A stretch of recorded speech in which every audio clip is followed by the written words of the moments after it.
Picture this. A quiet reading room at Yale University. Gloved hands lift a small book from a padded cradle. It's about the size of a hardback novel. 240 pages of pale calfskin, soft with age, the corners worn round by centuries of handling. Someone opens it, and every single word inside is unreadable. Not damaged, not faded, not written in a language that's been lost and forgotten. The ink is crisp. The letters are neat, confident, flowing, written by someone who clearly knew exactly what they were doing. There are thousands upon thousands of them, arranged into words, sentences, paragraphs, all of it laid out with the care of a book that mattered. And in more than 600 years, nobody has ever read a single line of it. The world's finest codebreakers have tried, the men who cracked the ciphers of the Second World War, mathematicians, linguists, medieval historians. In the last few years, machine learning systems have been aimed at it too, and the headlines that followed didn't quite say what people thought they said, because the strangest thing about this book isn't that nobody's solved it. It's that the deeper you test it, the more it behaves like a real language. This is Weird World Files, where history meets the unexplained. It surfaces in 1912, in a villa outside Rome. A book dealer named Wilfrid Voynich is picking through crates of old manuscripts at the Villa Mondragone, a Jesuit property near Frascati, where the order had quietly stored part of its library. He buys around 30 volumes. One of them stands apart from everything else in the crate. Tucked inside the pages is a letter, dated 1665, from a scholar in Prague to a famous Jesuit polymath in Rome, a plea for help translating the book. The letter carries a rumor with it, that the Holy Roman Emperor Rudolf II had paid 600 ducats for this manuscript. 600 gold ducats. For a book nobody could read. Whatever it was, someone in the 16th century believed it was worth a fortune. Open it and the strangeness begins immediately. The first section is a herbal, page after page of plants, drawn in careful detail, roots, leaves, flowers, all of it labeled in that flowing, unknown script. Except botanists have spent a century trying to identify them, and the overwhelming majority match nothing that grows on Earth. Roots that split like organs, leaves attached to the wrong stems, familiar-looking flowers grafted onto impossible bodies, and it's worth pausing on that for a moment. Somebody sat at a desk in daylight or by candle and drew these, slowly, carefully, mixing pigment, correcting a line, turning the page and starting the next one, and the next for hundreds of pages. Whatever these plants were, that person believed they were worth recording exactly. Then the book changes. Circular diagrams appear, ringed with stars and the symbols of the zodiac, spiraling outward like charts of something being measured. Then it changes again. Dozens of small naked women standing in green pools, connected by branching networks of tubes and channels that run across the page like plumbing. Nobody knows what they represent, and the further you go, the more the book seems to fold in on itself, culminating in a vast 6-panel fold-out, a map of 9 strange circular structures joined by causeways with what look like towers rising from the edges. Whoever made this wasn't doodling. It's organized, it has sections, it reads like a reference work, a book someone expected to use. So the obvious question arrives quickly.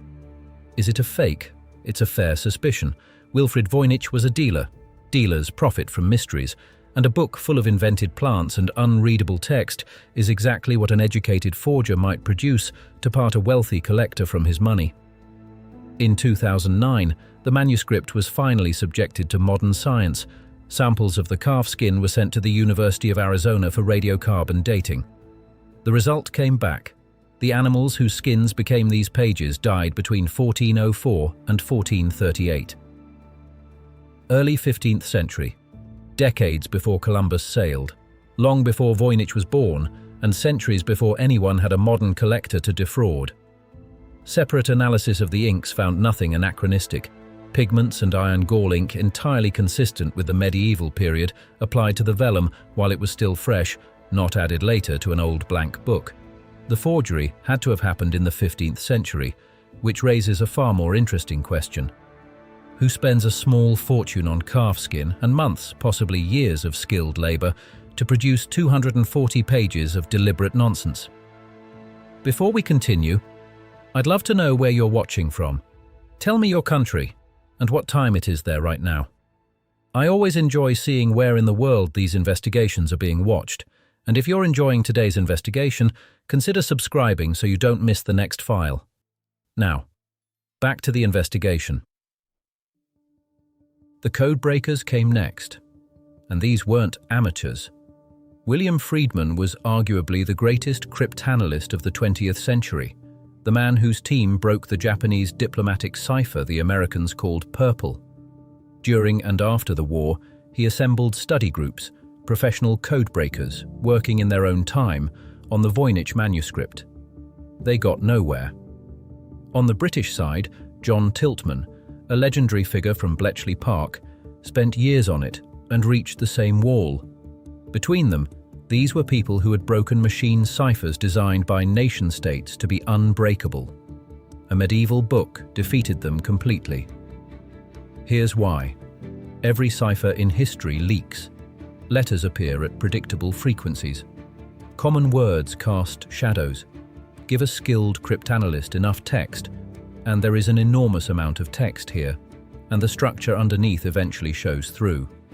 The Voynich script leaks nothing. It doesn't map onto Latin. It doesn't map onto any European language, or Arabic, or Hebrew, or Chinese. Every substitution cipher tested against it collapses. And after decades of failure, one theory started to look increasingly attractive. Maybe there's nothing underneath at all. In 2004, a British academic named Gordon Rugg demonstrated that a 16th century device called a cardan grill, essentially a card with holes cut in it, laid over a table of syllables, could generate text that looked convincingly like Voynichese, mechanically, meaninglessly, quickly. For a while, that seemed to settle it, an elaborate medieval hoax. And then the mathematicians arrived. Real languages obey laws that their speakers never notice. The most famous is Zipf's law.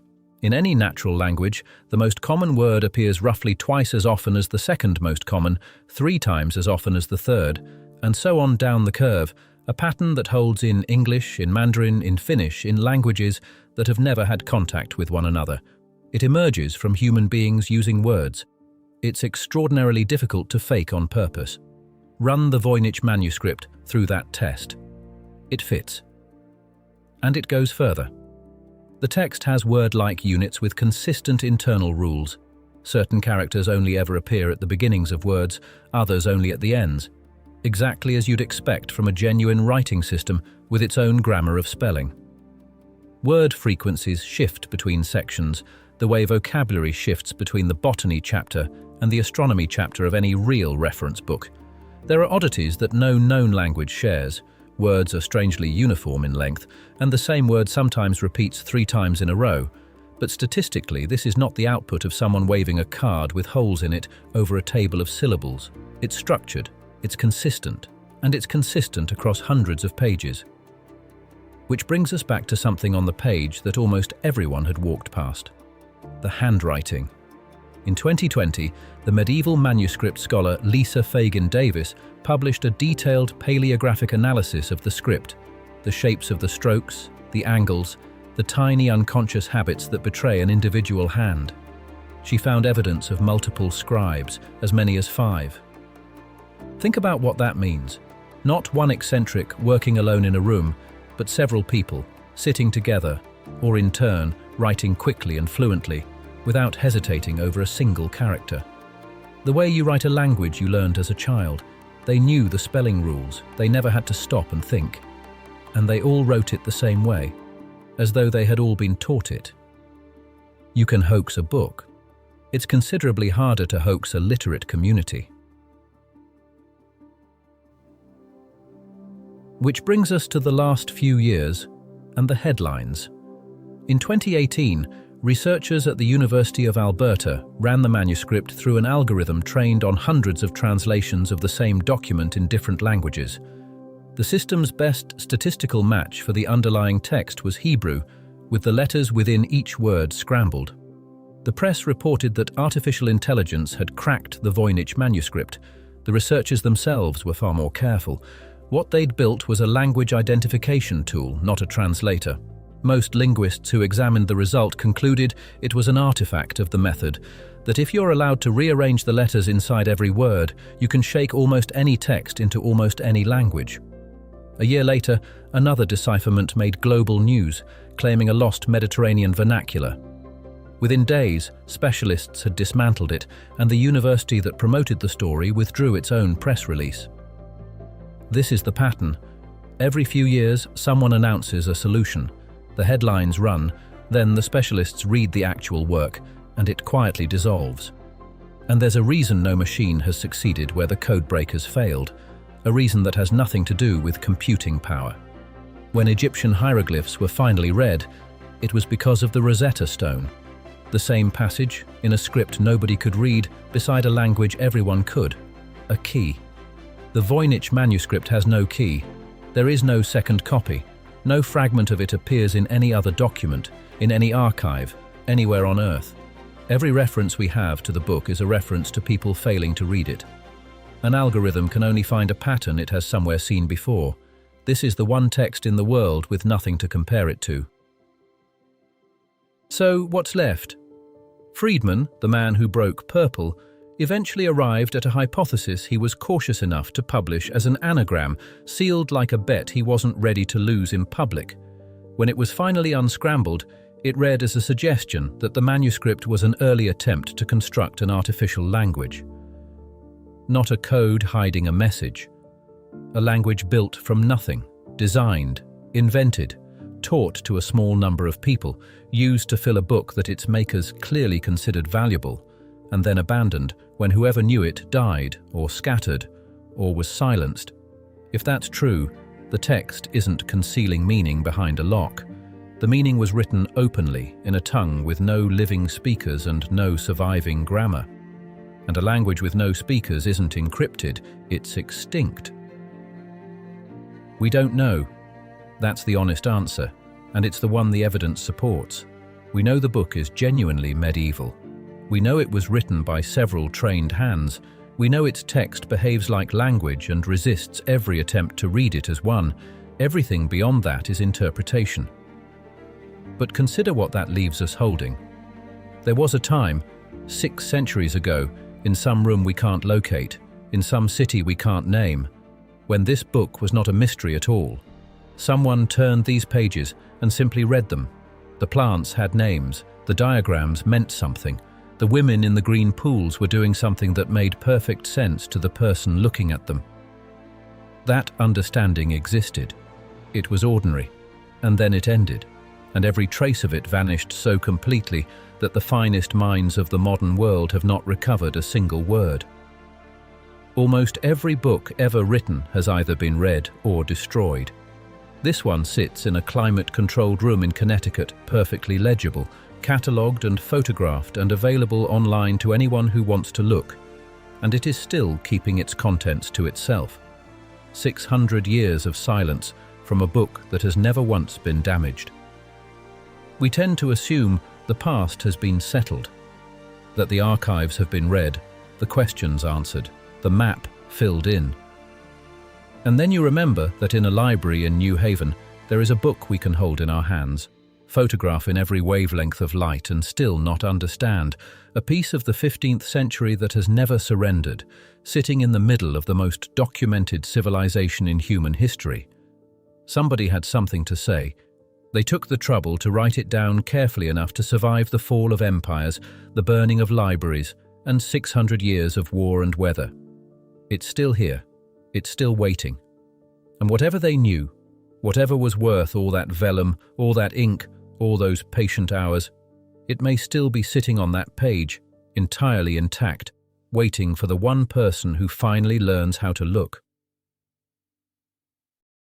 Before we go, the Voynich Manuscript keeps its secret in plain sight, a book anyone can hold, photograph and study down to the fibre, and still not read.